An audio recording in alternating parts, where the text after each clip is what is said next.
always like that song that we used to start it.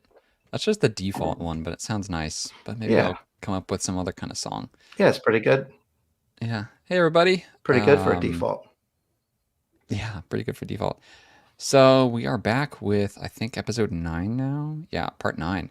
Can't believe it's been 9 episodes of talking about all kinds of crazy contradictions or supposed ones. So, for anybody that doesn't Right. know, we're going through a gigantic 600 plus list of alleged contradictions in the Bible, and so far we haven't found a single one that is legitimate, and I don't think we will. But anyway, Ernest, how you doing?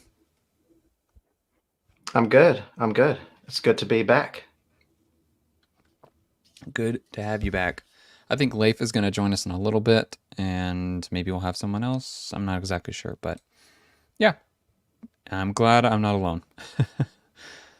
So I'm just going to jump right in. We'll get started. I have slides here. It says up to 200, but I don't have all those prepared. We're just going to try and get through 15.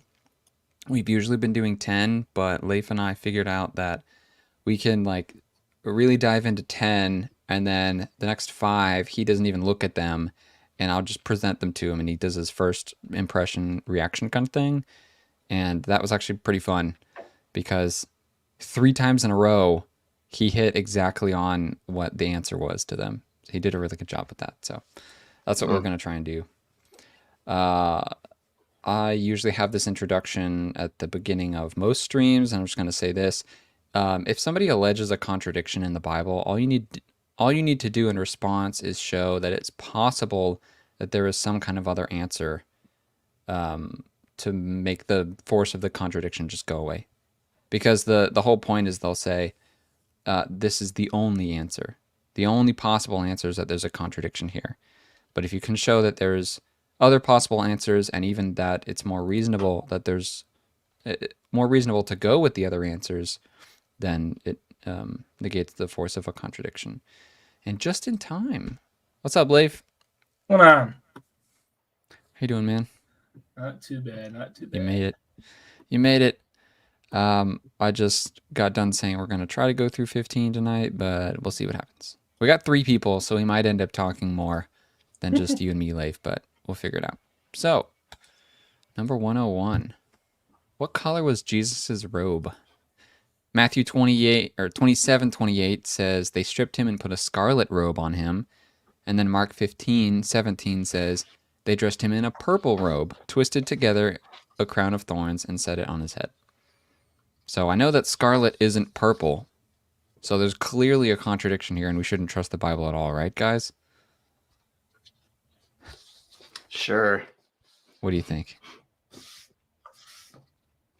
I've got like multiple possible answers. So before I dive into those, I'll let you guys take a look at it.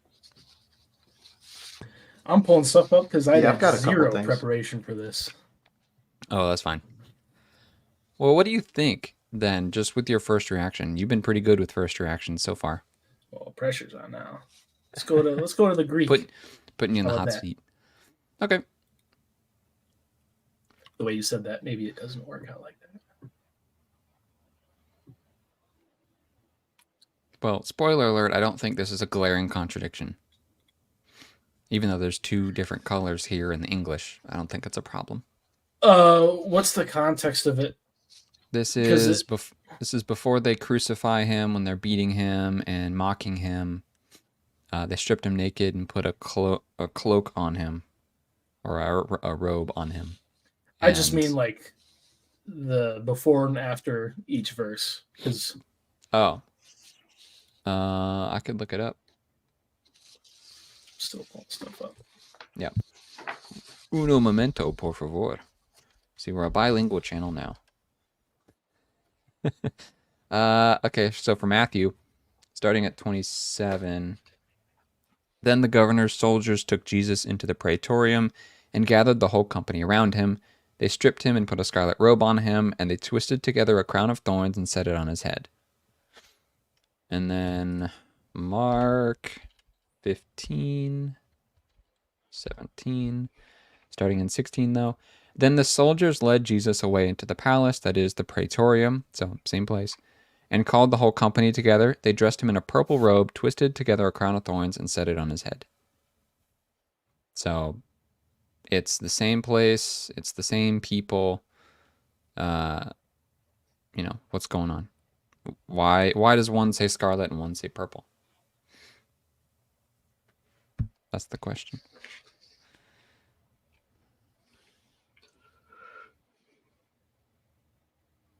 Leif, did you want to take it? I'm still pulling things up. I did zero prep, so You're fine. I was just going to give you guys a second, but I've got 4 possible responses to this. So, Ernest, if you want to say something, go ahead. If not, I'll just jump in. Okay, go ahead. Yeah. Can you guys hear me okay? Mm-hmm. Yeah. My internet's kind of choppy right now, but so a couple things. One, I think it's the same color. It's just used in 2 different terms. So, and even if it is 2 different colors, it's symbolic. It's got symbolism that's important to the story. So basically, Matthew describes the robe as scarlet, which was commonly used for a military cloak worn by emperors and their character as generals and by other officers of high rank. St. Mark and John refer to the robe as purple, symbolizing royalty, but purple in this time period was also known as crimson. So the variants of color could have been called by different names, which alludes to the fact that Jesus was both divine and king, and commander of the Lord's army, as stated in Joshua. So either way, purple and crimson were reserved for kings or high-ranking military figures. Well, I think it was just that everybody prior to 100 AD was colorblind.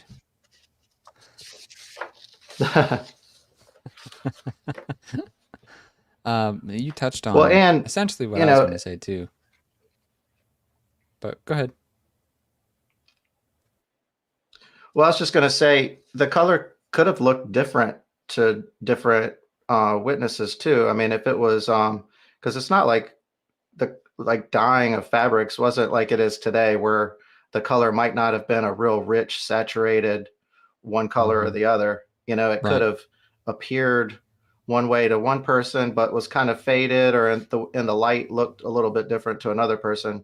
But the point of I feel like the people that are focusing on the it's different words. I think they're missing the whole point, is that this was the Roman soldiers were having like a mock ordination, Right.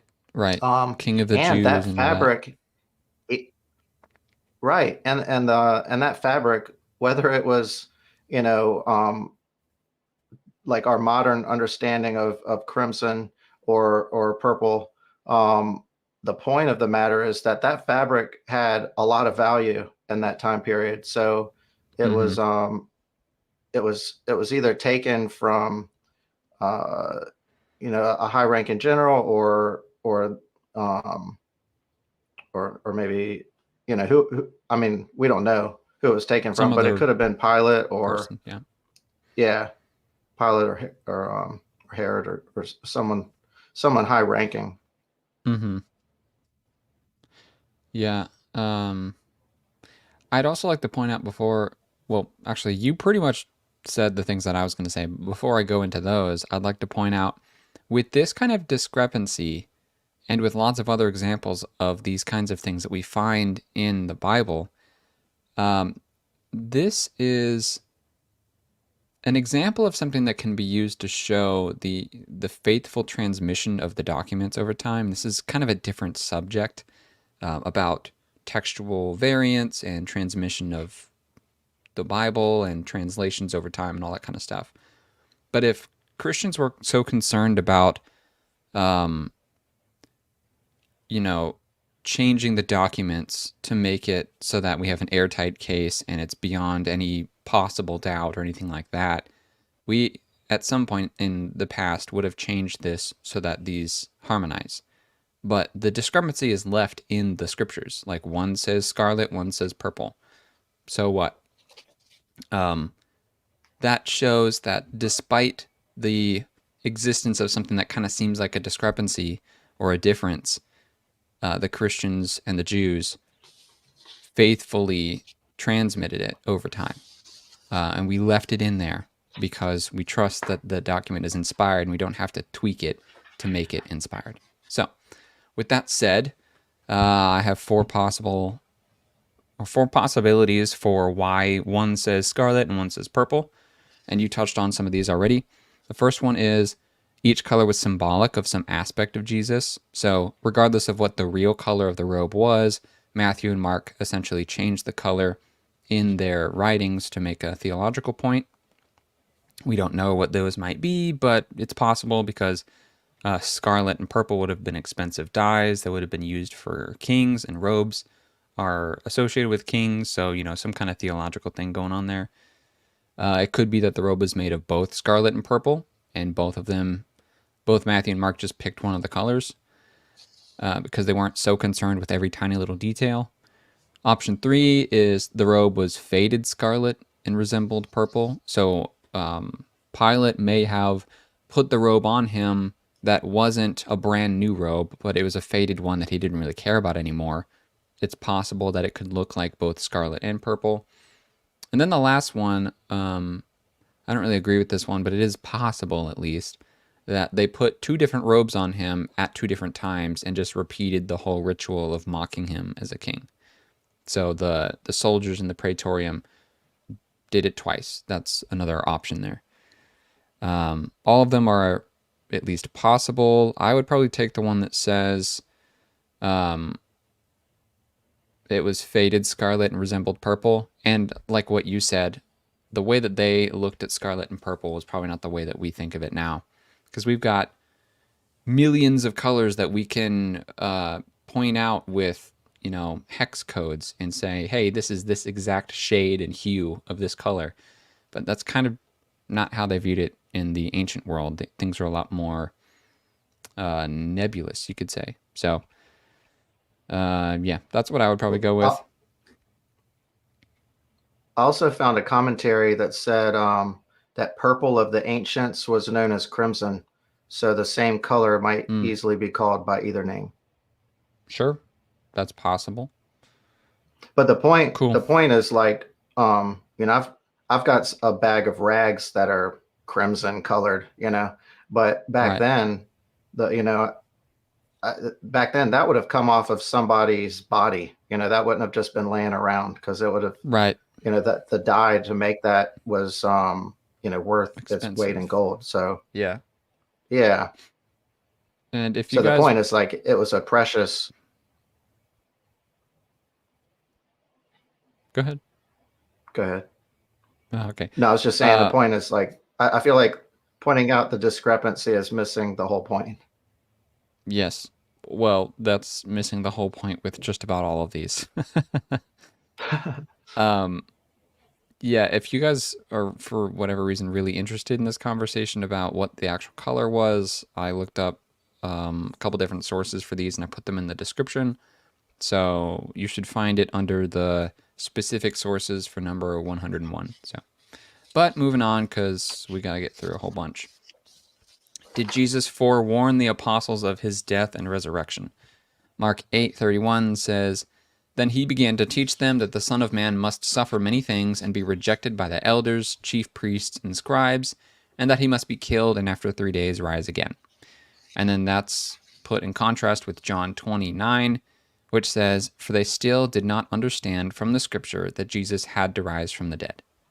So the whole thrust of this contradiction is, well, Jesus in Mark is telling them that all these things are going to happen, but in John, they're like not getting it, so it's implied that he didn't tell them anything.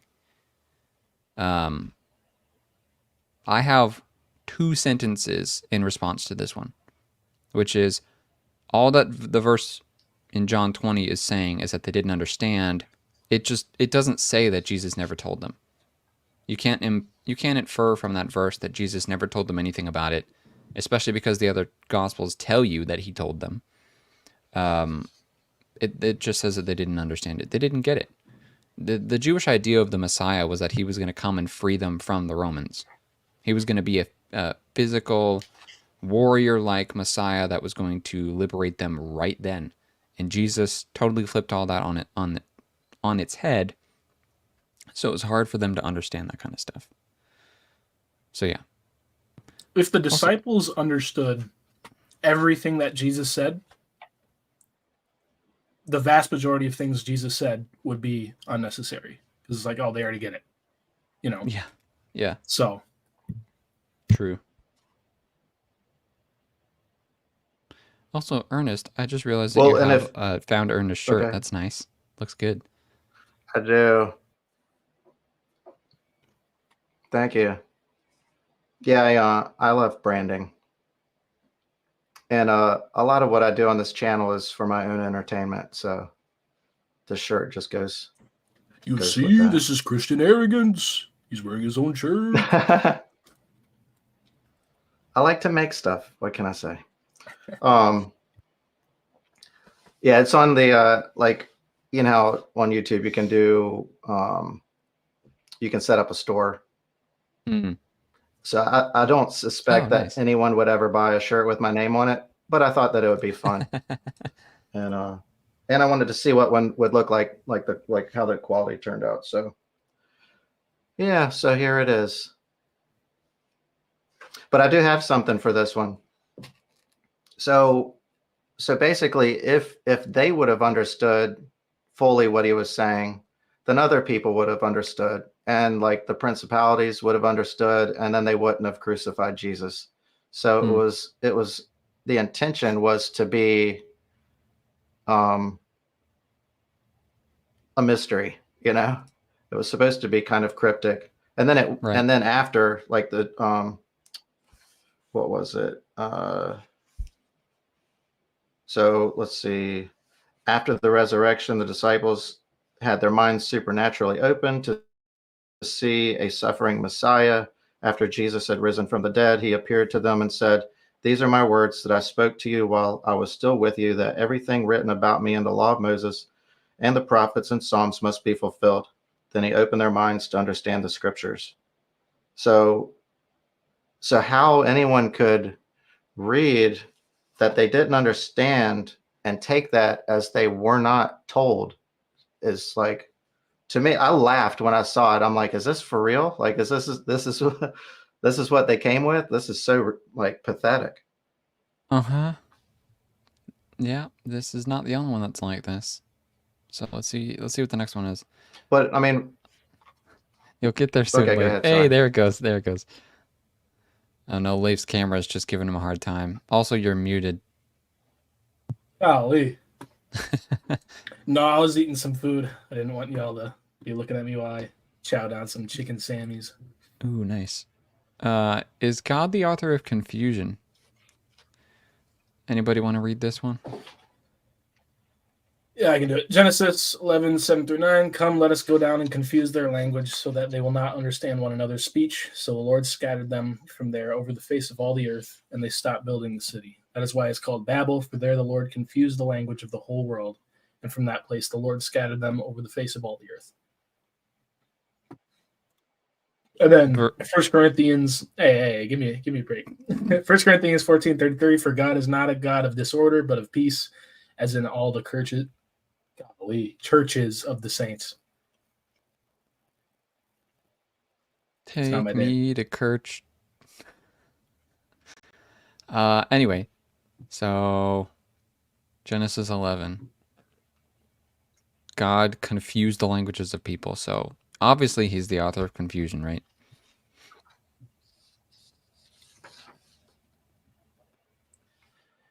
I mean, with 1 Corinthians, you just got to read what it's talking about, man. So in the Greek, the word means disorder. It doesn't mean confusion in the way that we think of it now. Perhaps that was the way that the King James English meant it. And so much of these alleged contradictions are just not understanding the English in the King James Bible. This would be an example of one of those, I think. So the Greek would say, God is not a God of disorder. And actually, that's what I have there. That's the Berean Standard Bible. It's the Bible that I typically use. It's the default Bible for BibleHub.com. Yeah, God is not a God of disorder, but of peace. So when it's saying that God is confusing their languages, he's doing that as a punishment for the people who are openly defying him. He's not just willy-nilly just deciding to confuse people for his own pleasure or something like that. He's not like an imp that goes around and confuses people. He's not a devil sitting on your shoulder trying to deceive you, right? So, yeah. Right. Yeah, it was more of a judgment. It was a judgment against the people. I mean, they were basically building a ziggurat to worship sun and moon gods. Right. But which sounds like Islam. Let's see. But let's see. I It's also been have 0 days. It's been 0 days since we've dunked on Islam. it's hard not to, actually. I know. But yeah, so I mean, the Bible says that Satan is the author of confusion. And John Right. 8, verse 44 says, when he lies, he speaks out of his own character, for he is a liar and the father of lies. So basically, I take that if you're going to say that someone is the author of something, then you would be saying that it is their nature. So like if the author of confusion would have confusion as part of their nature, Yeah. which seems to fit Satan. Like it's not God's nature to be to be confusing. And I would also say the disorder happening in Genesis 11 was the people at the Tower of Babel trying to reach heaven by building the tower super high. They were not following what God's order was. And so in bringing confusion to their languages and essentially making them have different languages and scattering them around the earth, he actually brought order and peace. And so that aligns with 1 Corinthians 14, which says he's not a God of disorder. So, yeah. Cool. Anything you want to say, Leif? Yeah, I also saw. Oh, go ahead. Yeah. I mean, like you said, because God told them to, spread across the whole earth. And then they're all like, hey, let's all consolidate into one spot. And so because God's orders result in peace, his orders bring order, right? Him doing that, him confounding them was so that they would follow and obey his command, which was order.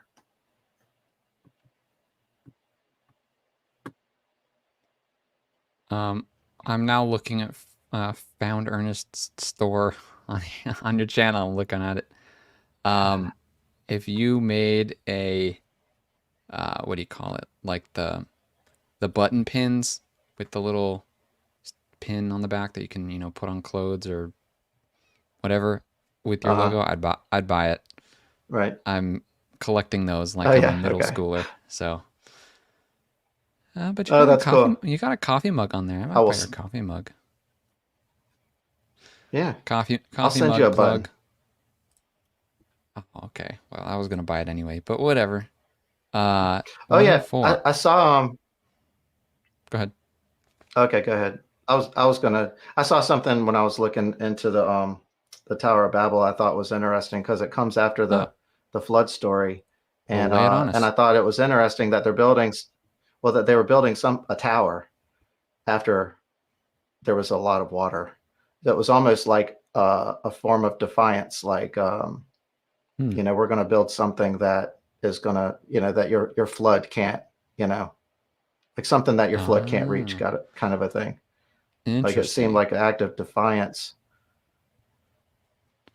And it's also like in a way, if you think, me either. I saw it and I thought, oh, that's cool. And then also, if you think about it, like the point that they were building the tower was basically so that they could summon God or the gods, which is what you typically see with idolatry, where you would have some type of idol and it would be like a vessel so that you could kind of maintain that, connection with the Mm-hmm. gods, you know. Mm-hmm. So there seems to be a little bit of that too, where they think that they have some kind of say as to when they can connect with the spiritual realm. And God was like, I don't think so, and he smacked it down. That's cool. And I love figuring out things like that. They really open up the scriptures. Okie dokie. Speaking about opening up the scriptures, let's go to Leviticus. Whoever goes to Leviticus. Number 104. What must a congregation do if it sins through ignorance? Leviticus 4. If the whole congregation of Israel strays unintentionally and the matter escapes the notice of the assembly, so that they violate any of the Lord's commandments and incur guilt by doing what is forbidden, when they become aware of the sin they have committed, then the assembly must bring a young bull as a sin offering and present it before the tent of meeting. And Numbers 15 says, and if it was done unintentionally without the knowledge of the congregation, then the whole congregation is to prepare one young bull as a burnt offering and a pleasing aroma to the Lord, with its grain offering and drink offering according to the regulation, and one male goat as a sin offering. So, Leviticus 4 is saying, if the congregation sins in ignorance, they sacrifice a bull as a sin offering. Numbers 15 seems to add a goat, a grain offering, and drink offering.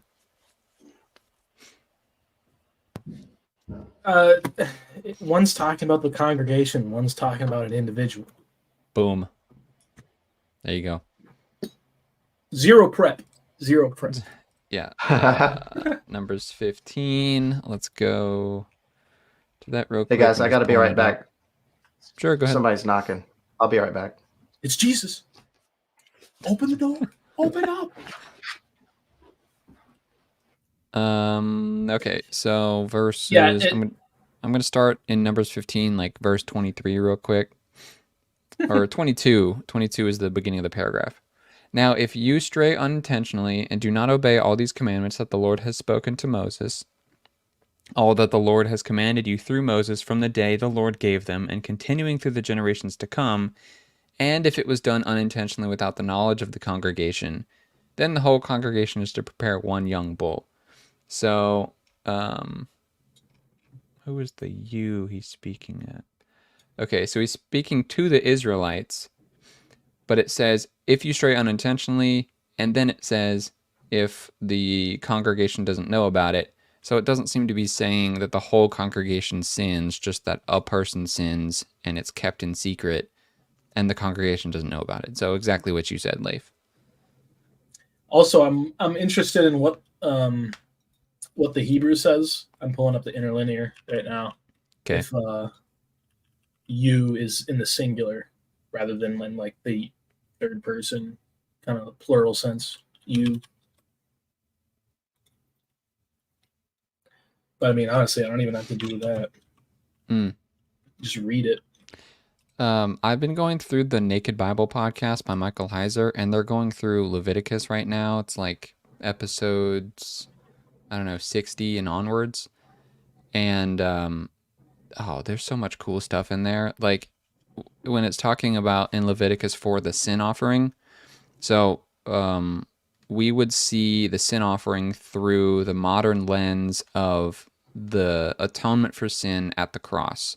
And so we would say, well, it kind of seems like in the same way that Jesus was an atonement for sin on the cross, just once for all, these sacrifices are atoning for people's moral guilt, their sin. Just, a one-time thing, though.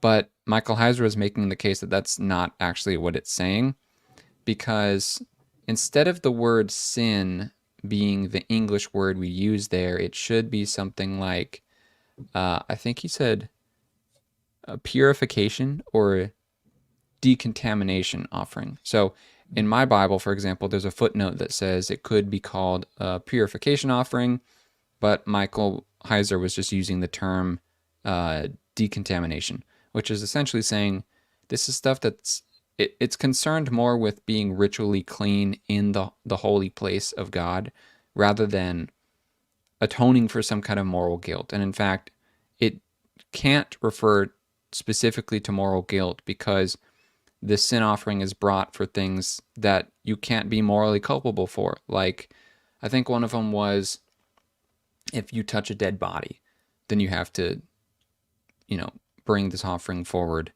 And so what? Like, maybe somebody dies right in front of you and you catch them and you've touched a dead body. Does that mean you're morally culpable for that? Like, no, that's not how that works. So that's a whole side tangent, but I just think that's interesting because we tend to think of it like it's morally atoning for sin. And, when they put their hands on the head of the bull, they're transferring their sin to the bull or something like that, but that's not what it's talking about. So 0 days since the last Michael Heiser reference. yes, I know. Hey, I've been listening to his podcast. It's like every day I'm listening to Michael Heiser. But he doesn't just talk about the unseen realm. He's got all kinds of cool stuff. Yeah, between Michael Heiser and dunking on Islam, I'm keeping this channel busy. All right, number 105. Is it okay to covet? Oh, Yeah, I know. Oh, yeah, I guess you haven't seen this one before. Yeah, so I read through your spreadsheet just to read okay, what are we talking about? But oh, okay. I haven't looked at it. But 1 Corinthians 12 in the King James, it says, "Covet the greater gifts, not eagerly desire." Because again, this is a question of what does the English in the King James actually mean for modern audiences? Are we supposed to use the same words? Have the definitions changed? All that kind of stuff. So, 1 Corinthians 12, "Eagerly desire the greater gifts, and now I will show you the most excellent way. So my brothers, be eager to prophesy," or covet prophecy, "and do not forbid speaking in tongues." And then that's contrasted with Exodus 20. "You shall not covet your neighbor's house. You shall not covet your neighbor's wife," blah, blah, blah, so on and so forth. Essentially, don't covet things. Are these talking about the same kind of coveting? no. Big nope. Nope. So coveting is just about eagerly desiring something, which is why it's translated in modern Bibles that way. Whether you eagerly desire something that's good or bad is what determines whether your action is good or bad. So I was just talking about this today with a friend of mine, and I have to look into it more. But ever since I had a kid, I've been interested in learning about ethics because I want to make sure that my son learns good ethics and that he's not, learning things that aren't going to be good in his life. And when we're talking about ethics nowadays, I think a lot of people have been negatively affected by Immanuel Kant and the deontology view of ethics, and I'm still just getting into this, so I can't make, the greatest arguments for this kind of stuff. But he talks about, this is Kant, he talks about actions themselves being good or bad, not the motive behind the action, but the action itself being good or bad. So, for example, when people look at lying nowadays, they say, obviously lying is bad. Just straight across the board, lying is bad. But then you have passages in Scripture like, I think it's 1 Kings 22, when Ahab, the evil king, needs to die. God decrees that he needs to die. The way that they go about doing that is one of the angels becomes a lying spirit in the mouth of Ahab's prophets in order to lie to him and tell him that he's going to go win a battle, and then he goes and dies in the battle, and so he's dead. So people look at that and they struggle with that, and they go, wait, God lied, but we're not supposed to lie, so what's going on here? And it's the same kind of thing going on here with the coveting, where we look at the actions themselves as being something good or bad. I'll give you another example. Killing a person, is that good or bad? Well, most of the time people associate the word killing with murder, and it's a one-to-one association. You can just, interchange those words. But if somebody, and we hear about this in the news all the time, if somebody beats up somebody or tries to kill somebody who's innocent and vulnerable and can't defend themselves, and then a hero comes in and kills the bad guy, nobody looks at the hero as being a murderer. So obviously we think motive matters when we look at things like that. So all of that to say, people nowadays look at individual actions as being good or bad when we should be looking at the motive. This is an example of a critic looking at the individual actions in the Bible as being good or bad when he should be looking at the motive. And the motive is essentially saying desire or covet good things, not bad things. So, speech over.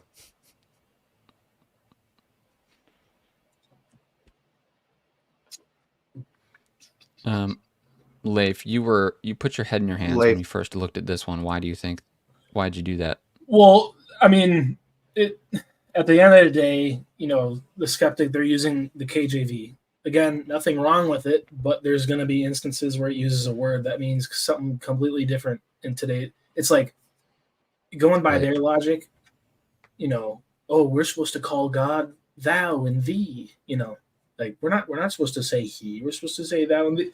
Like, so that's one. But then two, like you said, it's like, what is coveting? The sinful, the wrong desire of something, right? But if I say, I desire, I desire the greater gifts. Amen. That's good. That's a good thing. Yeah. I desire to have good friends. I desire to have, a certain level of comfort in my life. Like not wanting for anything. That's a good desire. I desire joy and peace. Right. But then saying, I desire, insert that guy's wife, my neighbor's wife.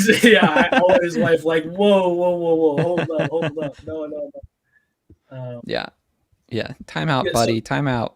That's one thing.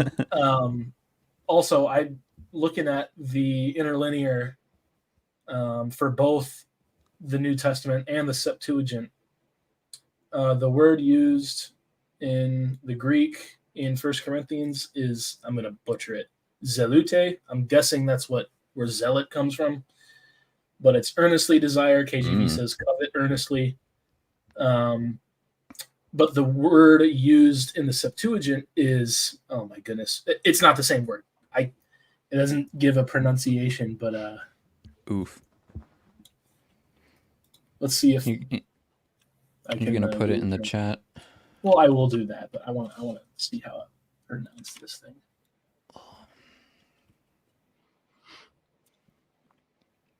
Epithemisis. Sure. Does that sound like something that starts with a Z? No. It sounds like Greek. It's Greek to me. So in Exodus 20:17, epithemisis, it means to long for, to aspire. There you go. That's clearly a different word than zelute. Or zelute. Actually, I got Google Translate open. That's a good kid's name, zelute. Baby Zell. Yeah, baby Zell. What's up, Zell? Yeah, it is zelute. Come on now. Yeah. All right. Or another example is that God says that he's a jealous God. Oh, but I thought that's a good example. Huh? Right. No. Yeah. You want to explain that one? It's he has a deep desire for us, and so he's jealous for us. Like he earnestly seeks. Right. You know what's funny? People actually, sorry. Last thing, zelute, which is translated as eagerly desire in the Berean standard. It in Google Translate, it translates as you are jealous. So, interesting. Like obviously, it's this kind of jealous is different. Being jealous for the gifts is different than me being jealous of Julian because he's got a cool YouTube channel, or Ernest, he's got a cool YouTube channel. I don't. Like, that's different. Right. Yet. I'm so glad you said, I'm so glad you said something about God being jealous, because that's another really good example. This is just speculation, but I'm thinking that the critiques of the Bible where it says God is jealous and people say that that's, wrong. they don't realize it, but they're actually doing an internal critique of Christianity. So they think it's external, where they think there's the sense of morality where you shouldn't be jealous, and God in the Bible is jealous, and so therefore the Bible has a messed up morality. They think it's an external thing. But if I remember correctly, jealousy is one of the cardinal sins from the Catholic Church, and inside the Catholic Church and in popular media, those have been around for a long time. So people are generally familiar with those. And so it's the Christians who were saying jealousy is a bad thing.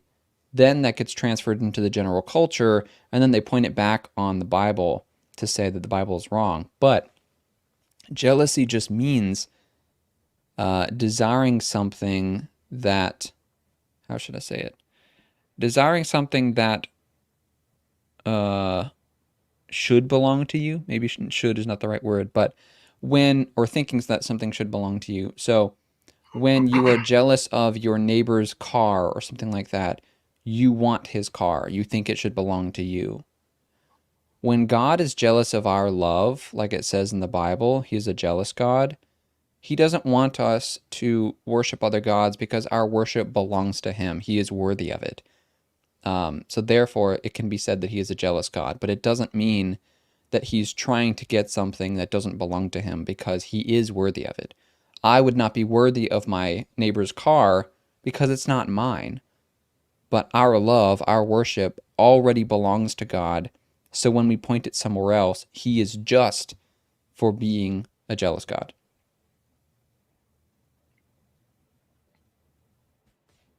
Cool. I got some. I'm Go actually ahead. I'm glad I came back. I'm glad I came back in time for this one, because I was excited about this one. All right. And sorry I had to step away. My son was missing me. So hi, little buddy, if you're watching. Oh, that's cute. Yeah. And these things, noise canceling, they really work pretty good. I couldn't hear them kicking at the door. But or just barely. But anyway, yeah, the thing that jumped out on me with this one was all of the verses except for First Corinthians, they were all talking about property. You know, it was like your neighbor's house, your neighbor's wife. Let's see, greed of, it was all, material desires, where First Corinthians seems to be pointing to gifts of the Spirit. So it was, healing, teaching, speaking in tongues, prophecies, prophesying. So like in context, it didn't seem to be referring to like materialism. It was all spiritual gifts. Okay. So like eagerly desiring, it's a category fruits of the difference. Spirit. Right.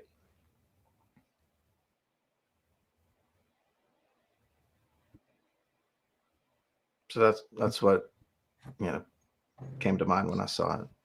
Yeah. That's why I'm glad that we have multiple people. They come from God, but I mean, not saying that God didn't create a manservant or a maidservant or an ox or a donkey. I'm not saying that, but like, it's not the same. There's like an ox or donkey, that's not of God. Right. It's but not of God's nature. It's if one thing is clear in the Bible, it's that you're supposed to pursue God. And wanting your neighbor's wife doesn't really accomplish that. Nope. Well, and I guess also too, like even from, if you were to look at it as strictly, spiritual gifts, it still doesn't say to be jealous of, your brother or sister that has one of these gifts. It just says eagerly desire it, but you're eagerly desiring it from the Spirit, not like I want to take that person's gift of speaking in tongues, or whatever the case is. Yeah, there's a yeah, that's good. There's a difference between say, okay, actually I'll give a personal example also relating to, like, you shall not covet your neighbor's wife. So I have some I'm not married. I have friends who are married. I look at them like, I want that too. I want that in my life. Or like you guys are married. Like, I want to have a family one day, right? Right. That's a good desire, but Right. there's But not not our like a families. yeah, exactly. That's one. But there's also a not even like the whole don't covet your neighbor's wife. It's not even or in addition to like, hey, you shouldn't want that woman right there because she's already taken. It's Mm, also, grr, how come he has something? Why can't I also have it? Right? right. Like I'm not looking at people like that. You know, it's like Right. I see that That's it's a good prideful. thing. It's desirable. So I want that. But like them having it doesn't like I don't know. There's I'm not jealous in the sense of grr, why not me, but jealous in the sense of I see that's a good thing, and so I too desire that. Mm. Maybe jealous Also, isn't the right word because it doesn't belong to me, or like the well, yeah. I don't think I gave a good enough definition of that, but I get what you're saying. There's a difference between jealousy and envy too. yeah. Um,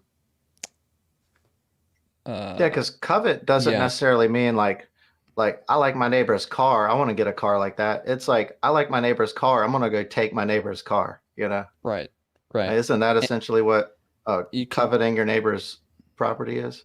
yeah.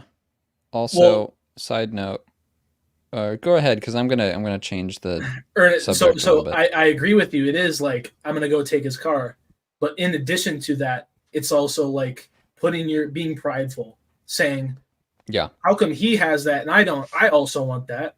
When that desire is rooted in pride, I rather think than, "Hey, that my that neighbor has this sounds good thing. I want that too because it's a good thing," that rather than sounds saying, "I'm better than him."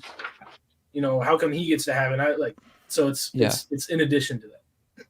I I feel think you could define that as envy then yeah. rather than jealousy. But um, yeah, to change the subject just a little bit, well, actually a lot. Exodus 20:17 acknowledges private property, and sometimes people use Jesus to say that, or use the Bible to say that socialism is the ideal, because, for example, in Acts, the disciples shared everything in common, but it's built on the tradition of the Old Testament, and the Old Testament acknowledges private property. So get out of here with your socialism. Anyway, before we talk about that all night, let's keep moving on. Yep. And actually, this one we've kind of already answered already, so it might go quick. 106. Did Jesus say before the cock crows once or twice? This is about Peter's denial of him. Matthew 26 says, "Truly I tell you, Jesus declared, this very night before the rooster crows, you will deny me 3 times."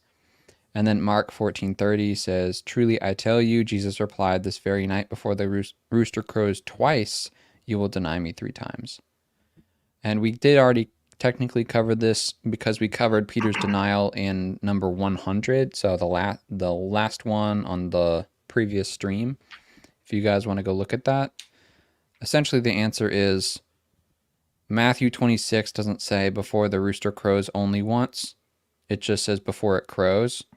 And so it's a summary rather than, giving the full detail, and then Mark gives the full detail. So before the rooster crows in Matthew 26, and then before it crows twice, which can be included in that summary statement. So Yeah, and I mean that's also points to the literary style or like the writing styles that Matthew and Mark had. Mm-hmm. Or Jesus just I can't do found math. something that I thought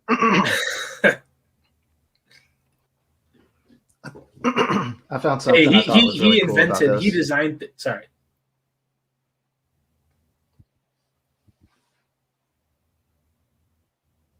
You want to hear my take? Yeah, go ahead. yeah, Okay, can you hear me? Okay, yep. Yeah. so okay, I found this and I was like, well, that's pretty cool. Apparently, roosters crow at least 2 times at night. The first crowing happens around 12 to 1 a.m. And then there's a second crowing around 3 a.m. before daybreak. The latter was referred to as the cock crowing, which was the loudest of the two crows. and would summon laborers to work. So basically, it was saying that the second crowing was a first century alarm clock connected, and it's so basically the different accounts are referring to the same crowing, but they're doing it in different ways. So, and I saw in a commentary that they were basically explaining it like, like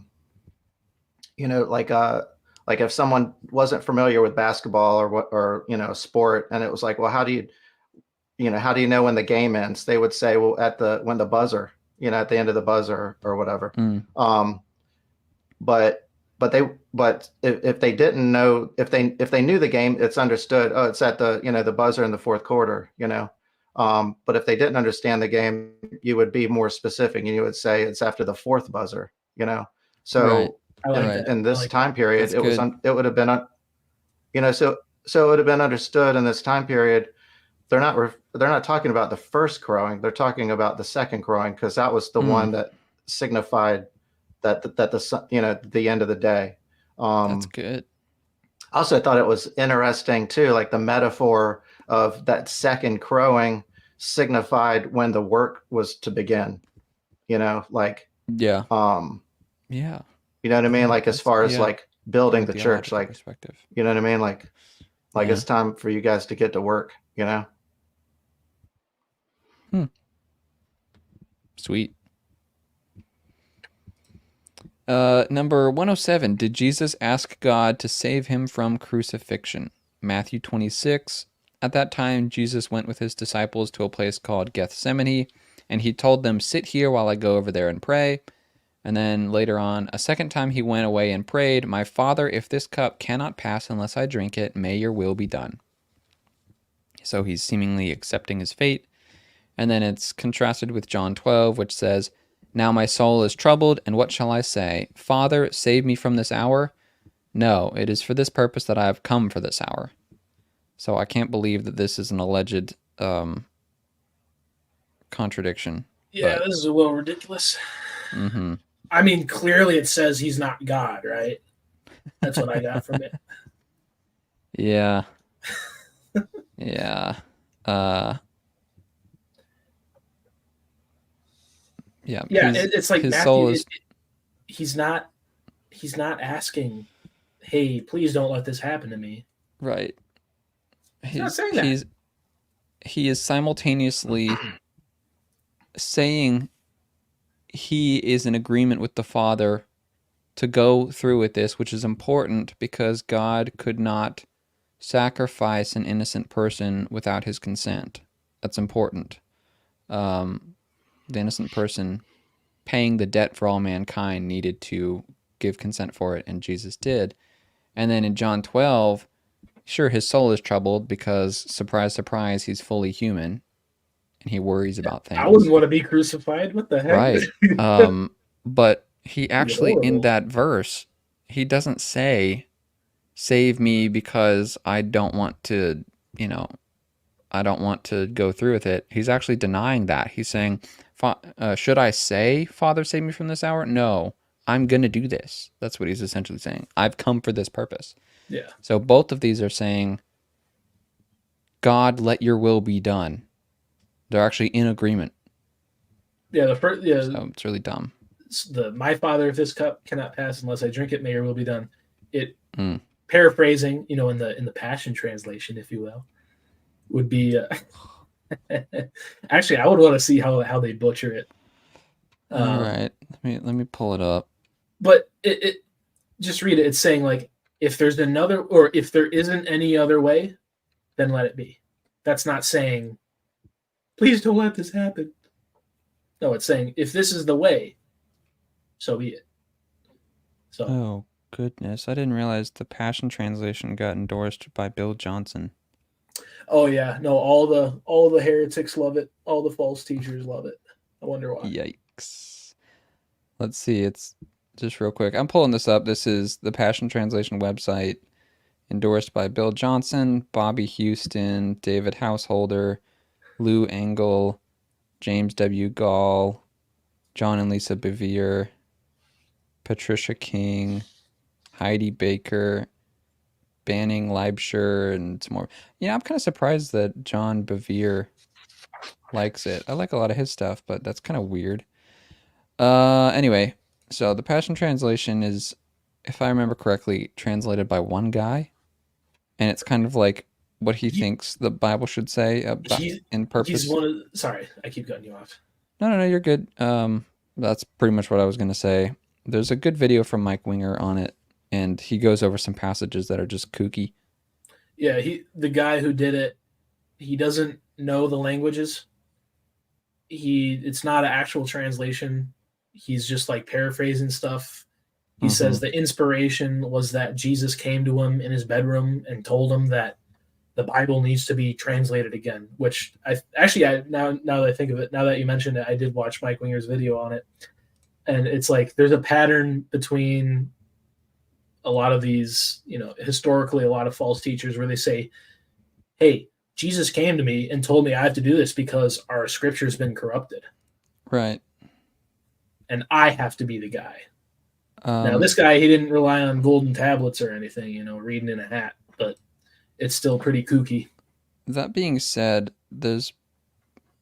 I have some friends who will share, scripture in a group, in text group for devotional purposes, and sometimes some of them use the Passion Translation, and sometimes it's fine, like it's okay, like it's not a big deal, but there's just some passages that are just really weird, and you would be better off using a different translation. I'll put it that way. I'm not going to completely denounce every single bit of it, but yeah, you'd be better off using a different translation. So if I can find it online, then I will see what it says here, but it seems to be behind a paywall. That's good. Keep it away. Don't let it be free, because then more people will use it. Yeah. Keep it behind the paywall. I'm surprised that Logos Bible software has it on their site, but I guess they got tons of stuff on there. So well, because with Logos, right, they have the side by side, right, the Greek with the. So it'd just be funny to see like how much is added to the text, right? Yeah. Like, what, that word isn't even there. Hold on. Online TPT Bible. I'll do it that way. There's also some other versions of the Bible out there that are made, and I'm not even talking about sectarian versions like the New World Translation, but individual translations like the TPT that are even weirder. There's another Mike Winger video where he goes over one, but then there's a book that I have called The Christian Bible. It's by a guy named Carl Austin, and there's like 10 people on this earth that know who he is. Yeah, very small, but he did his own Bible translation, and it just butchers the Bible. He throws out large sections of the Bible. He just says, yeah, this wasn't right because I don't like it. Yeah, pretty much. It's very Gnostic. There's a lot of Gnostic stuff in there. So I'm not really surprised about that. He actually says that the book of Hebrews is of negative value to Christians. Yeah, that's probably the worst one I've seen. That's one of the cooler books. I know, it's a great book. Dude, I'm just not finding. Okay, maybe this is maybe we should. Maybe it's a sign to move on. Well, let's move on. I'm gonna see if I can find it anyway. Looks like Ernest dropped out. Hey, you're back. Were you having Wi-Fi problems? Hey. Is that what it was? It started acting funny and then blinked out. I'm above you. Where are we? We're at 108 now, but I was gonna pull up the Passion Translation. Yeah, Leif, why don't you go ahead and read 108 real quick? Rom 12:14. Bless those who persecute you, bless and do not curse. Rom. What did Trump say? Like 1 Corinthians? Yeah, 2 Corinthians. Yeah. By the way, 2 Corinthians. Defend him or mock him however you like, but that is a way that people read the Bible in other parts of the world. They say 1 Corinthians, 2 Corinthians, 1 Kings. Is he from a different part of the world? No. Yeah. The passion Anyways, Romans 12:14. Sure, Actually, you sure, know go what? If ahead. you're doing passion, you go. No, I'm not reading it for this. I'm just saying for the last one, John 12:27, the whole, like, you know, this is my purpose. I have come for this hour. It's fine. It reads fine. I will not ask the Father to rescue me from this hour of trial, for I have come to fulfill my purpose to offer myself to God. Like, fine. Okay. Not a big deal. Bless those who persecute you, bless and do not Oh, yeah. curse. 1 Corinthians 16:22. If anyone does not love the Lord, let him be under a curse. Come, O Lord. So, should we curse people or should we not?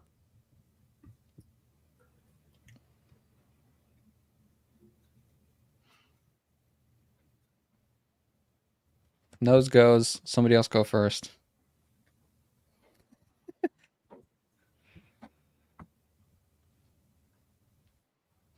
Or not. Yeah, it looks like I skipped this one. Okay. I'm just gonna say this is a pretty. But I did have quick... something for the last one. Well, okay, this is a pretty quick answer, so I'll do this, and then we can go back to 107. Since you dropped out, I'll give you the chance to say something about it. Curse is being used in two different senses here. The prohibition. So this is bless and do not curse. The prohibition is against one individual cursing another person. So you should bless people, you shouldn't curse them. But Paul doesn't curse anyone in 1 Corinthians. He's just describing Jesus as being under, or sorry, not Jesus. That's a different passage. He's describing these people as being under the consequences of their actions. So the curse, essentially, it's like saying, if you're doing something bad, punishment is going to come upon you, and we view that as a curse from God because he's punishing you for doing evil, essentially. But that's different than, that is God cursing somebody and bringing punishment upon them because they're doing evil, which is different from me saying, hey, I'm going to curse you. I have no right to curse anybody else. And again, curse is just being used in two different senses here. So, yeah. And Paul isn't actually cursing anybody. If the people that are pointing out these supposed contradictions were intellectually honest, I mean, seriously, is this how they would curse someone? Let you be under a curse, you know? Like they would just say, curse you, right? So right. I don't even see where, like you said, I don't see where this is a curse. If anyone also, does not love the Lord, curse that person. Yeah, it's two different Greek words. Romans says, where's Christian Gadfly? I don't know if he's in the we need Christian Gadfly to. Yeah. Our resident Greek guy. I got to be sitting like this, right? The camera's got to be lower than me though. But this is the Christian Gadfly pose, right? He's just astounded at how dumb these contradictions are. All the time. Catarasthi in Romans means curse. I mean, I understand that. Oh, actually, that's the only occurrence in the New Testament. Got to do a word study. You can't just take one definition there, Leif. Can't be doing that. And then anathema means accursed. So yeah, like you said, the word is anathema. Anathema. Anathema, yeah. To go back to 107 real quick, Ernest, go ahead. Say what you need to say. I was just gonna say, you had actually said what I was gonna say. It's not. I mean, because he's fully God and he's fully man, so it would make sense that the fully man part would be like, I don't really. I'm not really looking forward to this part of the plan. Is there any way that we can, is there any other way that we could possibly do this so I can avoid the, what I'm about to go through kind of a thing? It's like, well, that to me, to me, that just like makes him more, relatable, it's, like he's both fully man and fully God. And so to me, it's like, you know what I mean? If he was just like, bring this on, it would be I don't know, it just seems more real, to me. Yeah. And he's not Yeah, saying yeah, that's I don't good. want to do this. He's not saying I don't want to go through with this. Like, please, any other thing but this, Like, he's like, I'm going to do this, but if there's a chance that there's another way that we can accomplish the same goal, I'm all Mm, about it, kind of a thing. yeah. So I don't know. I forget the guy's name that you mentioned, Julian, where he said call Hebrews like a negative contribution to Scripture. Yeah, Carl Austin. Yep. Yeah, that idiot doesn't know that, or in relating it to what Ernest just said, Hebrews talks about how because Christ, or because the Son became flesh, like Mm, he experienced everything that we experience. I mean, obviously he didn't sin, so but everything that humans go through, he went through. yeah, So yeah. well, and the other thing too is like it's kind of like the final play in the game. Why wouldn't they have a huddle to discuss it? You know? I like that. I like Well, with that. the sports analogy, You know what I mean? Like, whoa. Yes. yeah. Ah, a huddle. Oh my goodness. All right, 109. This is more cursing. Will God curse the earth? Malachi 4:6. And he will turn the hearts of the fathers to their children, and the hearts of the children to their fathers. Otherwise, I will come and strike the land with a curse. Verses Genesis 8:21.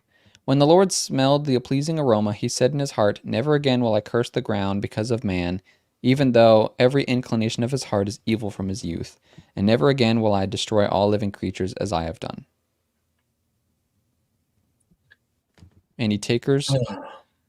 Well, I mean, Malachi 4 is talking about John the Baptist, right? There's one in the wilderness crying out, "Prepare the way for the Lord," Right. and talking about this prophet who will come up to prepare the way.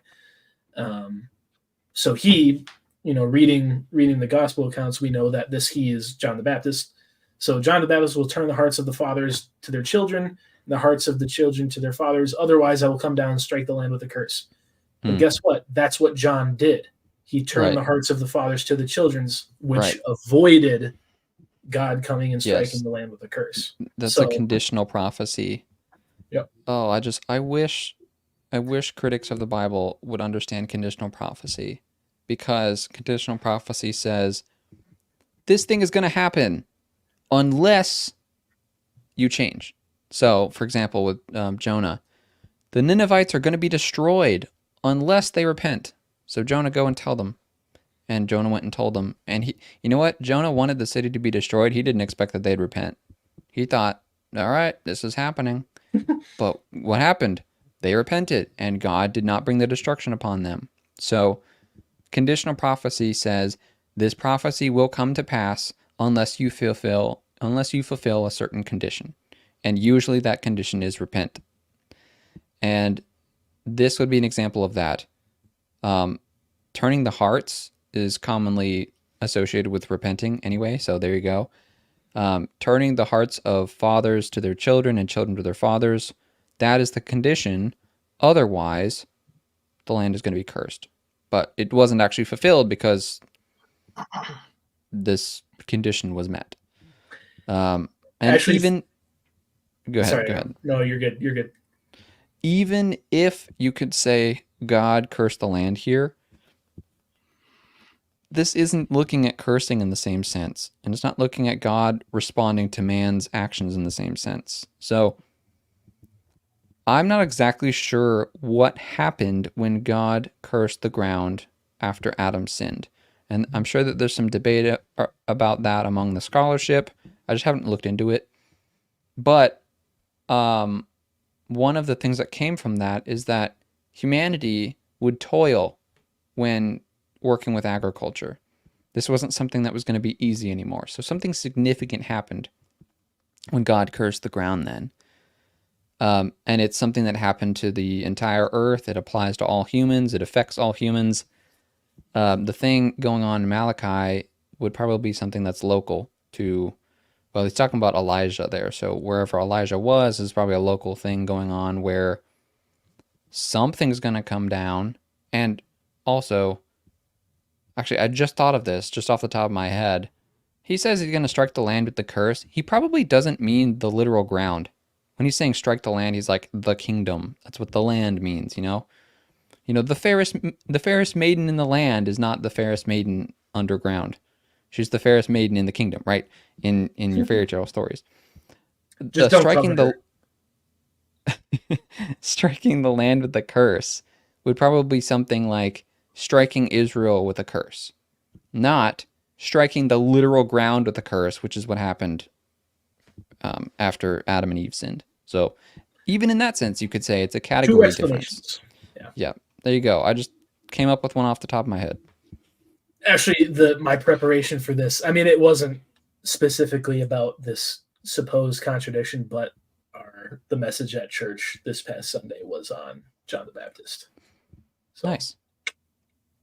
Cool. Sweet. Still fresh in the mind. So your pastor knew that we were going to do this live stream. Number 110. Are those who obey the law cursed? Julian, yeah, I got one. Oh, okay. So I'm curious. Sorry. You skipped me.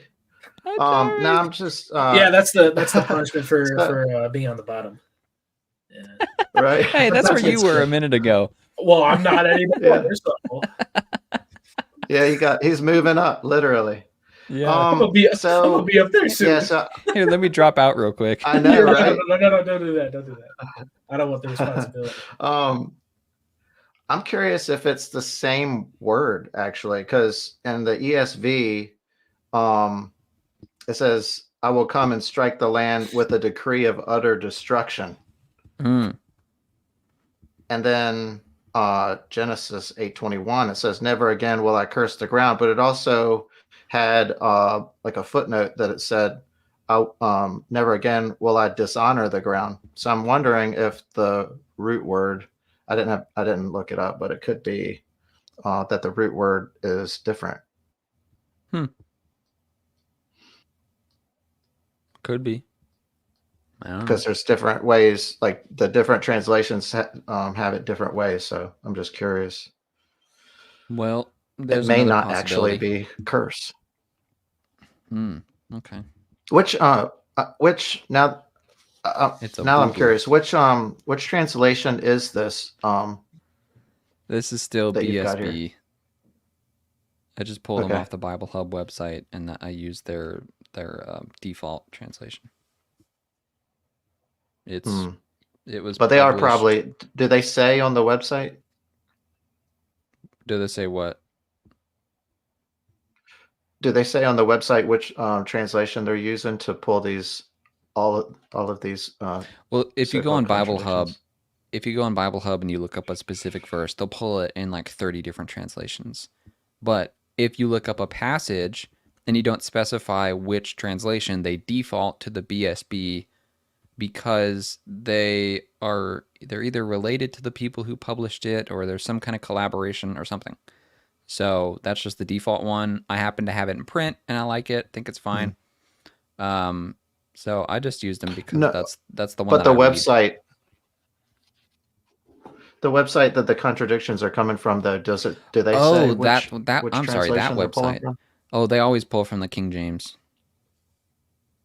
Yeah, and I use in making these slides and in making the notes that I made and all that kind of stuff, I specifically didn't use the King James except for certain circumstances because I wanted to show that if you have a more modern translation that uses words that we are more familiar with, a lot of these contradictions just evaporate because they rely on the ignorance of people to think that the definition of certain words is exactly the same as it was in 1611 or 1769, whichever version of the King James you use, when that's just not the case. And I don't like that because I think that they're trying to obscure the reality of the changing definitions in order to make contradictions more viable in some sense or more strong. But I think that's faulty. So I use the BSB or whatever modern translation, not the Passion Translation though, to make these things because I just want to show that it's really not a problem for a lot of them. The English words have changed a little bit. So you're saying the big skeptic whoop. has the spirit of the Dajjal. Yeah. Yeah. Yeah. It's one thing Yes. we can agree on. Well, I guess to their credit, so are they consistently using the King James though? Yes. I mean, to their credit, at least they're being consistent with that. Because I would think, I would use, if I was trying to poke holes, I would use whichever translation fit my agenda. So I think at least Right. they're being consistent Well, with sticking to that one translation. I think because we see so many where the English words are just different definitions now and it causes confusion for readers. That is one reason why the King James is not the first Bible that I would recommend to people, just because it's more confusing to read because definitions have changed. Not to say that you can't read it, but it just requires a little bit more work. I think that maybe the skeptic is relying on that, relying on, well, either he's ignorant of it or he knows other people are ignorant of it and is relying on that to literally fabricate more contradictions. Yeah, if you were gonna like- go see a Shakespearean play right now, are you gonna go to the one where it's word for word and no, get out of here with that. Well, you may for the sake of tradition and just experiencing it, right, but not to understand every single word. Well, here's the thing. For the Bible, if you want to stick with tradition, learn Greek. Yeah. Like, right. Come on, we don't rely on the KJV only, right? Yeah. There's a graphic. I'm not going to pull it up right now. There's a graphic from a guy named Wesley Huff. If anyone wants to look up Wesley Huff, Huffs? he is I think he's a manuscript scholar or something like that. But he's got a website under his name where he has a bunch of infographics on there on a bunch of different topics, and a lot of them I've looked at in detail, and they're really, really good. One of them shows different English versions of Psalm 23. As you go further back in older and older English, you can't understand it.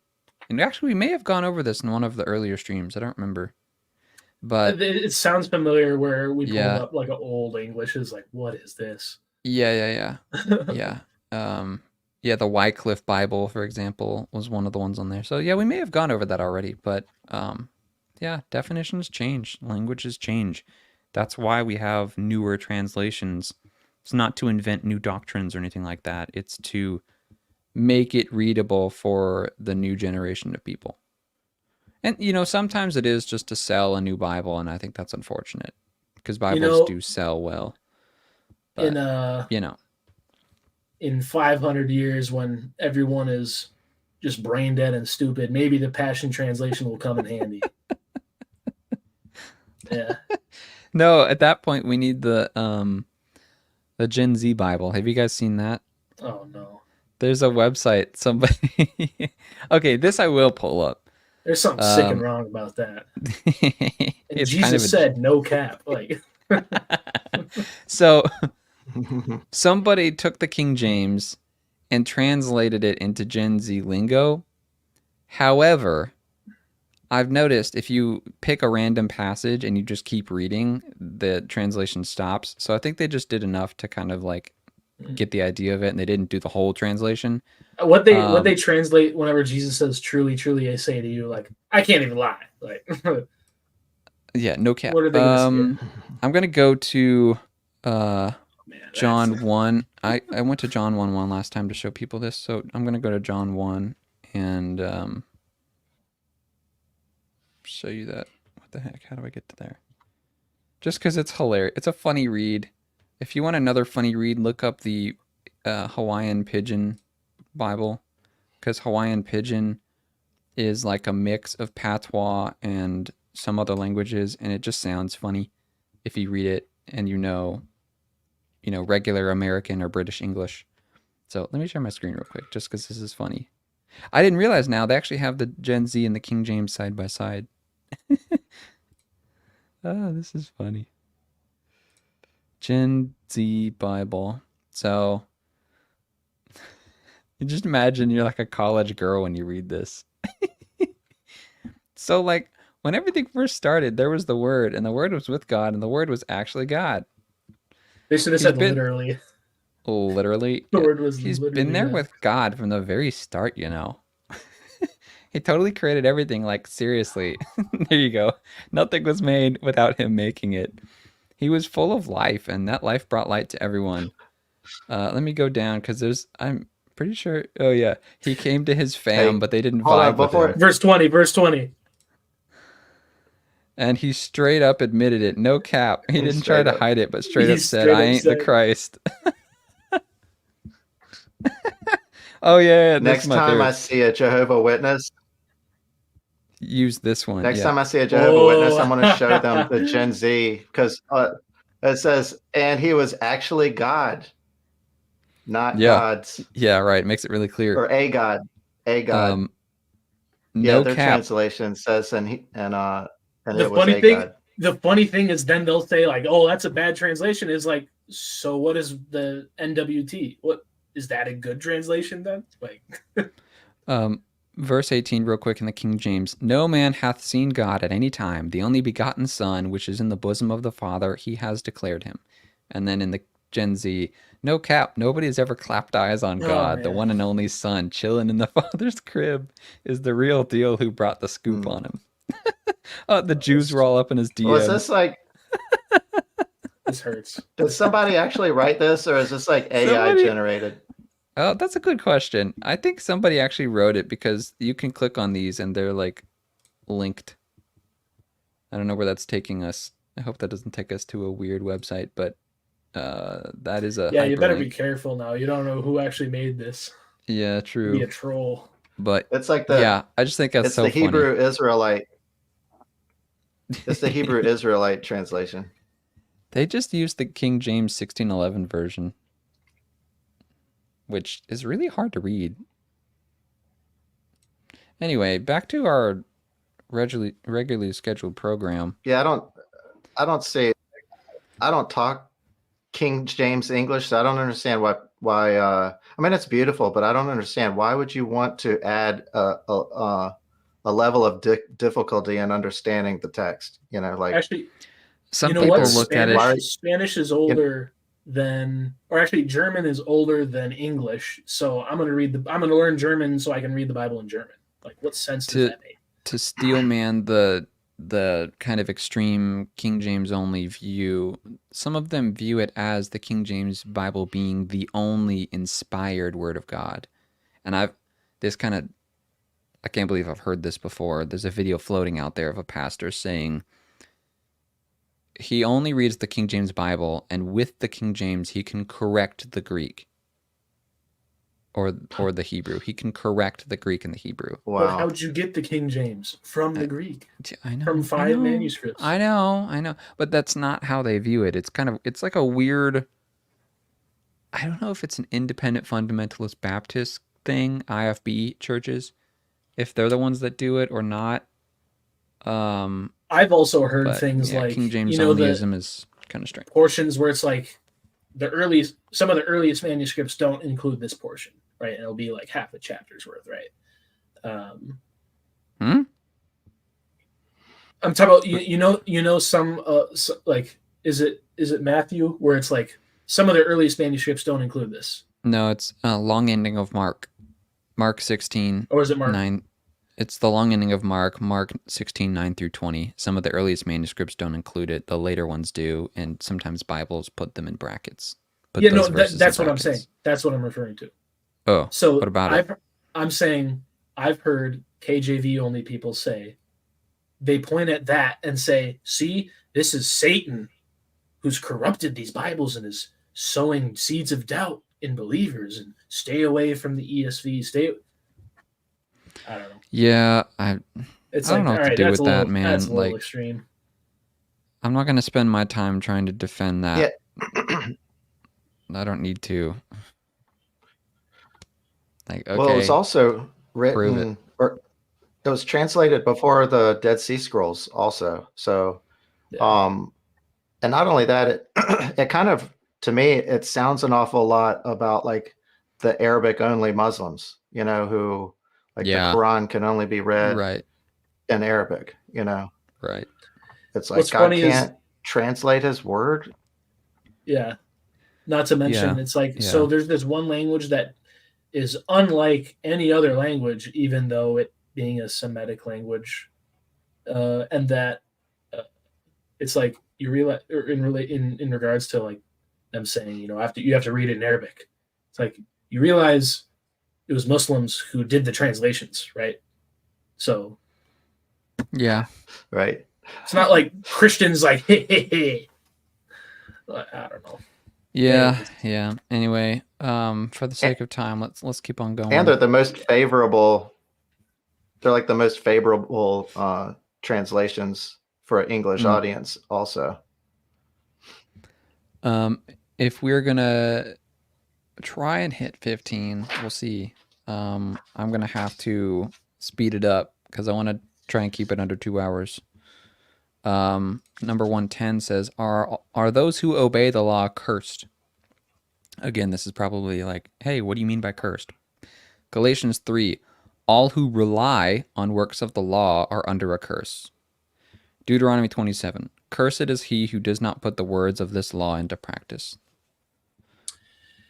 yeah, this is really quick, really simple. It's Galatians. This is post resurrection. You got to rely on Jesus' perfect sacrifice for us. And if you're relying on your works, Right. you're not actually saved, because the law doesn't actually bring salvation. It's your faith that Right. does. And so if you're relying on the works of doing the law, you are still uncovered by the blood and therefore under the curse of sin, and you are subject to the punishment for your own actions.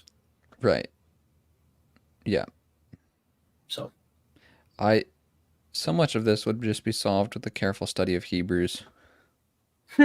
Hebrews talks about, it's written to the Jews, and it talks about how you get from the Old Testament to the New Testament doctrine, how some things have changed and how it's evolved and how it's been fulfilled in Christ and all that kind of stuff. And if skeptics would just carefully read that, they wouldn't go, "Oh, Christians, you have to follow the law that says you can't eat shellfish because you follow the Bible now." It's like, no. That has not been a difficult question for Christians for 2,000 years. Like, come on, man. Anyway, now I'm the one getting off track. When did the temple curtain rip? Number 111. The temple curtain ripped, let's see, in Luke 23, "The sun was darkened and the veil of the temple was torn down the middle. Then Jesus called out in a loud voice, 'Father, into your hands I commit my spirit.' And when he had said this, he breathed his last." Mark 15 says, "But when Jesus let out a loud cry and breathed his last, and the veil of the temple was torn in two from top to bottom." So which came first, chicken or the egg? Veil being torn or Jesus breathing his last?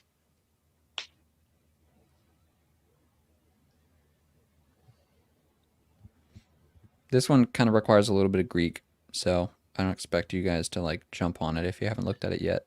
I have not. So the gist of it is, without going into a huge discussion, the gist of it is Luke recorded that the veil began to tear, and Mark recorded the beginning and the ending of the tear. So Matthew and Mark, and I didn't put all of the verses in here, but there is a verse in Matthew 27 which says, "He yielded up his spirit. At that moment, the veil of the temple was torn in two from top to bottom." So Matthew and Mark say it was torn in two from top to bottom. You can see that in the second one on this slide. But Luke just says it was torn down the middle. The verb in Greek, now I'm going to be the one butchering Greek, eshisthe? I don't know. It means was torn in Greek, and it's in the aorist form. And again, I don't want to get into a whole lot of discussion about forms in Greek and all that kind of stuff. I wish Christian was here. The aorist form is a factual tense, not an action tense, and it just says that something happened. Just, it happened. So it can refer to the beginning of something or the ending of something. It doesn't give you a specific, like, how could I say it? It doesn't say something ended at this point. Like, how could I say it in English? I don't know. I finished this water bottle. Right? That would be the end of, like, at a certain point in time, I finished drinking this. But I could just say, I drank the water, which doesn't tell you when things happened or the order of things. It just says something happened. I think that's how you could say it. I'm not exactly sure because I think the aorist form is kind of unique to Greek, but Christian can correct me on that if I'm wrong. So essentially, Luke just says it started to tear, and Mark and Matthew give the whole account of it tearing. So that would mean, as he's talking, the veil is being torn, and once Jesus is dead, it's finished being torn from top to bottom. So yeah. All right. Number Well, one. I got. Okay. Hey, so Julian. So you guys go back to what was it? 111. Yeah. Go ahead. I'll make it quick. Sure. Because I know we're trying to move through it. So Luke seems to give like timeline, like this happened and this happened, and he's using like clarifiers. Then Jesus called out, and when he had said this, he did this. Right. So it's like it seems to be like a timeline where Mark doesn't say, and then the veil of the temple was torn. He's just saying two things that necessarily don't have, like, it doesn't seem to be like an order, Right. Good point. So based on the context of like these, like looking at these two verses, I would say that the temple curtain ripped according to the timeline that Luke lays out.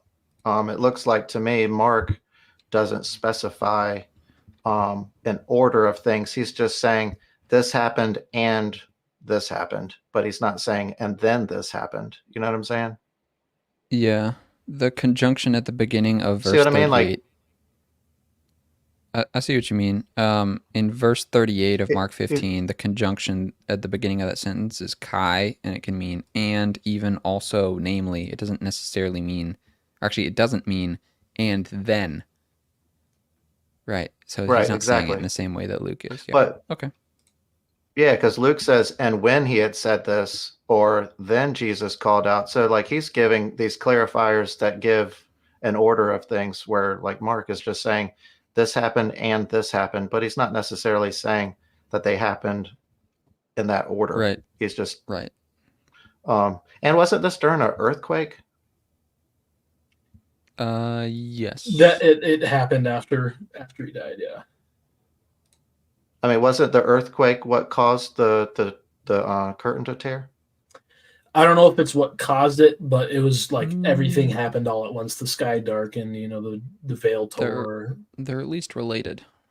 Because it seems like if the ground is, if the ground's doing that the curtain would, might tear. Well, another cool thing, just a theological picture, is like you see the in the Old Testament when Jacob was told that Joseph was killed, right? What did he do? This beloved son of his, he cried, he tore his robe, covered his head with ash. And shout out Anthony Rogers for this again. So you like to bring up, Michael Heiser. I like the guy Anthony Rogers. Nice. So in the same way, the events of the crucifixion, what happened right after, or what coincided with Jesus' death, the sky darkens. The Father is sprinkling ash. You have the ground shake. I forget what the parallel, maybe like the weeping. I don't even know, but the veil torn, the garment being torn, in grief. And yes, it also coincides with saying, now God's presence is no longer for believers' sake, confined. I don't mean that God is confined to the temple at the time, but like the holy place Well, is now yeah, open he's to everybody. accessible to all of us. Right, right.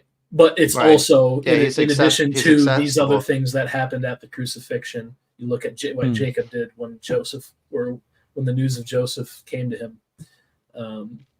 Yeah. So it's that of it's the picture of a grieving father for his beloved son. Yeah, that's awesome. Yeah, because I always saw it as like the curtain was tearing because the only person that could go behind the curtain was the high priest. So it was like, and that was only like what, once a year. So it was like real, exclusive. But tearing it opened it up to everybody. But seeing it as like that's like that's like a really moving way of looking at it too, is thinking of it as the father like ripping, it's like the sackcloth and ash, Wow. Actually, he told me that at the Ohio conference when he and I talked on the first day. It was mostly him talking, me listening, but that was like 3 hours. Actually, I'm this weekend I'm out in California for another conference, and he's going to be out there. That's how I'd heard about it. So are you doing the California? Did that one California? Nope. Is that coming up, or did it just happen? Yeah, this weekend. I fly out Thursday. Oh, good. And that's a Ministry to Muslims event, right? Yeah. So I wanted to go to that. All right. Let's keep heading on. So number 112, who carried Jesus' cross? Actually, this one will probably be really quick.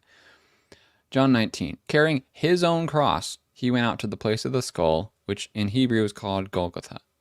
And Matthew 27, along the way they found a man from Cyrene named Simon, and they forced him to carry the cross of Jesus. So which one was it?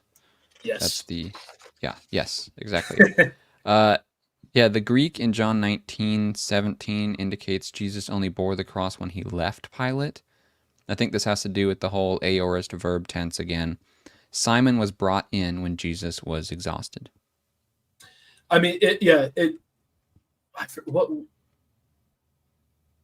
I think it was for another supposed contradiction. It was this exact same case where I'll be right back. It reads like, you look at John, it says, carrying his own cross, he went out to the place of the skull. That's like if I drive to the store, but halfway there I park, I get out of my car, and then take public transportation. When I'm initially leaving, I could say I'm driving my own car and I'm going, like, if someone was describing like what I'm doing, oh, he went in his car, he went off to this place.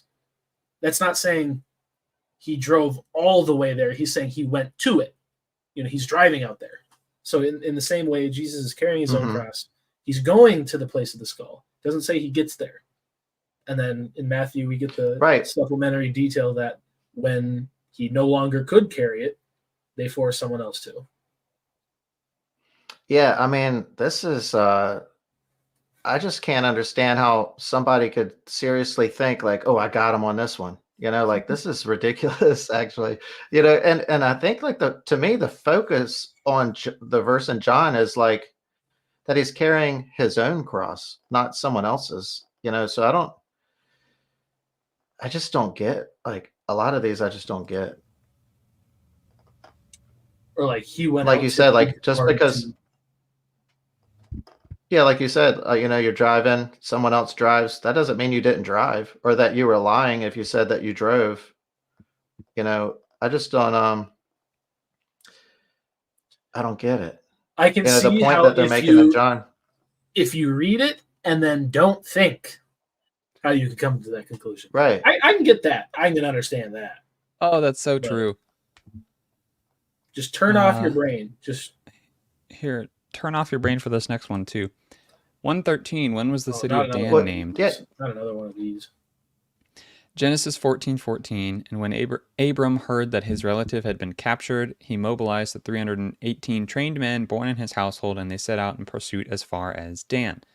But then later in Judges 18:29, they named it Dan after their forefather Dan, who was born to Israel. though the city was formerly named Laish. This is also another pretty simple answer. You want to hit it, Leif? Or do you want me to do it? I mean, is there a problem saying it was named Dan and then it was called Laish and then they like renamed it? That's not really a. I mean, I guess that's possible, but at the time of Abram, the 12 tribes aren't a thing. And Dan would be named after the Dan, son of Israel.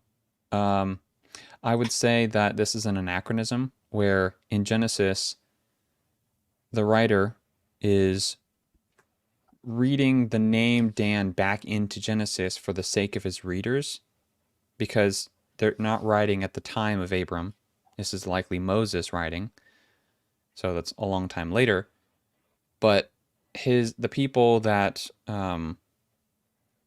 Moses is writing to would be familiar with it being called Dan and not probably Laish, so he would call it Dan just because they would know what he's talking about.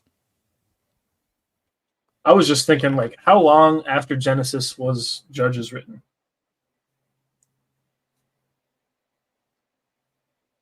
I don't know. Oh, because that's what I'm like. I don't know if the timeline works for that, because we had that case earlier where it's like in Genesis 14 versus Genesis 28, something like that. So I actually have a different note in here that I put last time when I went through this, and it says it was named Dan both times. Once in the time of Abram, so it was named Dan during Abram's time, and then once again they restored the name to the city after the massacre of Laish. So I don't remember what the massacre of Laish is now, but I guess my reasoning back then was they named it Dan. There was a massacre at Laish, so it was called Laish, and then they renamed it Dan. They restored the name. So that's actually what you said. Yeah, I was going to say, that's what I said. Yeah, so that, I suppose, is also a possibility. Fine. Put me on top now.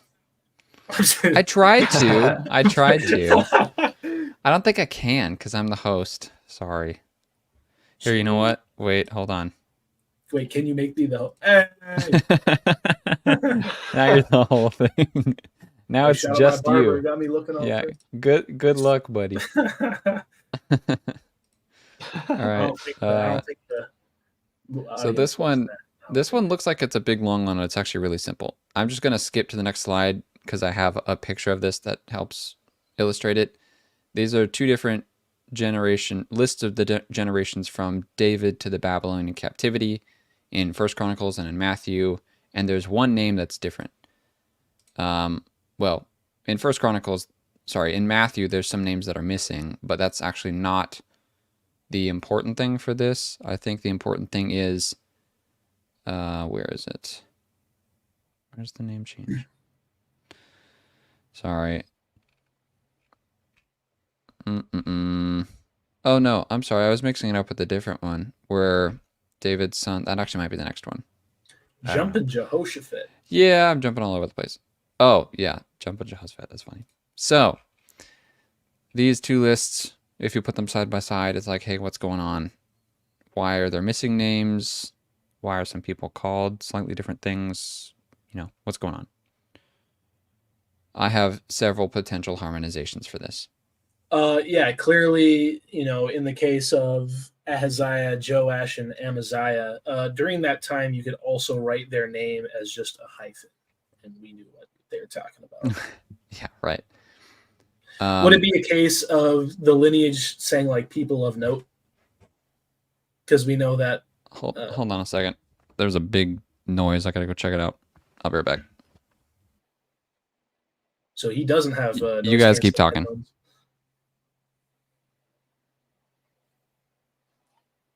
What you think, Ernest? I did zero preparation for this, so. Yeah, no, these were the ones that I did not prepare because I was one, I ran out of time, and two, I thought that was the plan, was that we were going to just kind of get hit with these like as kind of pop quizzes or whatever. Yeah, let me.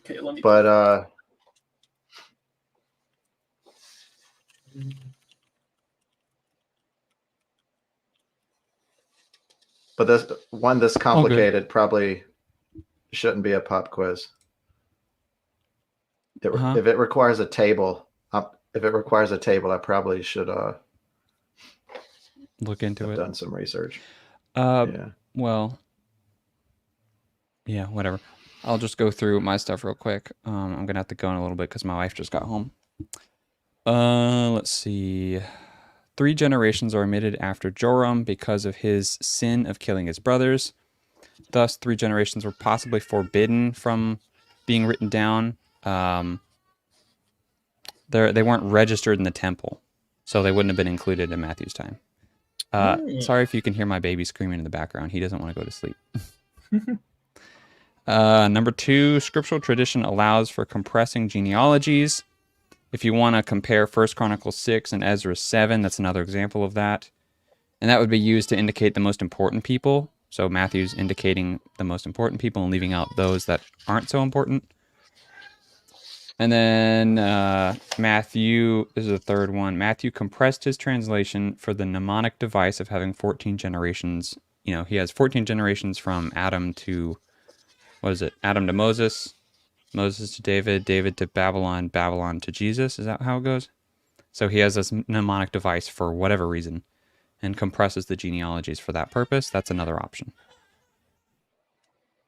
Also, I just learned, going back to what we were talking about earlier, that the KJV is public domain. Authors often use it to avoid copyright issues. What about that? Because we were saying, like, why do they use the KJV? So I see. Yeah. Okay. But at the same time, even granting that, them making a book on it, if they read, more modern translations, it's very clear that these aren't contradictions, and they would solve all the. So there is still the element of like Bible bad, right? So yeah, even if it is public domain, right? There's still that. So, and unfortunately, we can't skip the slide because. Well, sometimes the I just generation had to close my lists door. are. Yeah, sometimes when they list out generations, it's like they're trying to point to something else. Sometimes, it's like sometimes they skip over certain people or they highlight others. It's like they're trying to tell a bigger story than just give a family tree. In Genesis 10 or 11, when Terah's sons are listed and Abram is listed as the first of them, he's likely, or I think it says that he is the youngest, but he's the most prominent, so they put him first. So there's an example of that. Okay, last one for tonight. How did David kill Goliath? 1 Samuel 17, then David reached into his bag, took out a stone and slung it, striking the Philistine on the forehead. The stone sank into his forehead and he fell face down on the ground. Thus David prevailed over the Philistine with a sling and a stone. Without a sword in his hand, he struck down the Philistine and killed him. And then in 1 Samuel 17, David ran over, or this is actually the next verse. This is the very next verse. David ran and stood over him. He grabbed the Philistine's sword and pulled it from its sheath and killed him, and he cut off his head with the sword.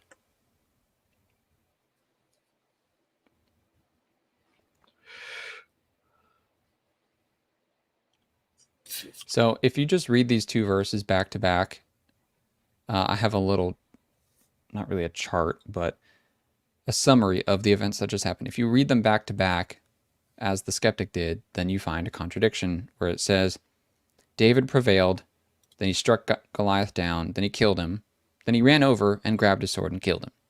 So why does he kill him twice?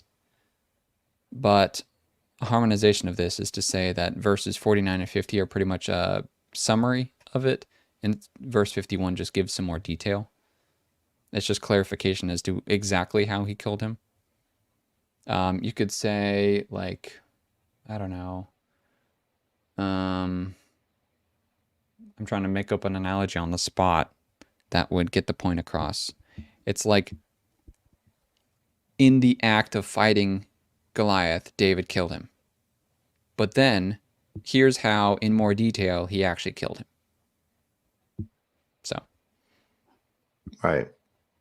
Well, it's kind of like, if the stone like went in his forehead enough to say that it sank into his forehead, that would probably have eventually killed him if he would have just let him, I mean, that's some serious brain swelling, Yeah, but I was but also... You go first. but then he just sped up the process with the sword. Yes, it's almost like what is the saying? Like it's a difference without a discrepancy or whatever the saying is. It's like It's like a difference without a real contradiction. So my other thought on this was the last verse in the first half of this, verse 50. It says he struck down the Philistine and killed him. What I'm alleging is that verse 49 and the first half of verse 50 are all summarizing how he struck down the Philistine. So none of that is related to him killing him.